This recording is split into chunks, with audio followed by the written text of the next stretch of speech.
এয়া হৈছে গোলাঘাটৰ এখন অন্যতম গাঁও চীনাতলীৰ বৰনামঘৰ আৰু চীনাতলী বৰনামঘৰত কালিৰে পৰা আৰম্ভ হৈছে বাৰ্ষিক বৰসবাহ মহোৎসৱভাগি।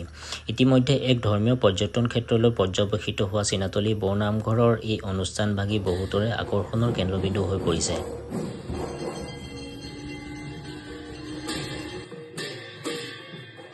চাৰিদিনীয়াকৈ অনুষ্ঠিত হোৱা এই বাৰ্ষিক বৰসবাহ মহোৎসৱভাগিৰ আজি হৈছে দ্বিতীয় দিনাৰ কাৰ্যসূচী আৰু দ্বিতীয় দিনাৰ কাৰ্যসূচী এয়া পানী তোলাৰ কিছু দৃশ্যাংশ।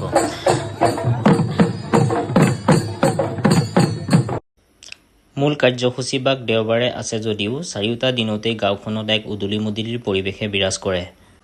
গাঁওখনৰ প্ৰাণকেন্দ্ৰ স্বৰূপ চীনাতলী বৰনামঘৰলৈ আপুনিও আহিব পাৰে। সম্পূৰ্ণ সেউজীয়াৰে আবৃত গাঁওখনৰ প্ৰাকৃতিক পৰিৱেশে আপোনাক বাৰুকৈয়ে মোহিত কৰিব। ইতিমধ্যে চীনাতলী বৰনামঘৰত অনুষ্ঠিত হৈ যোৱা অনুষ্ঠানসমূহে বহুতৰে দৃষ্টি আকৰ্ষণ কৰিবলৈ সক্ষম হৈছে। শিক্ষা, সাহিত্য, সংস্কৃতি প্ৰতিটো দিশতে গুৰুত্ব আৰোপ কৰা চীনাতলীৰ আছে এক সুকীয়া পৰিচয় আৰু এই পৰিচয় লৈ গৌৰৱান্বিত প্ৰতিজন চীনাতলীবাসী।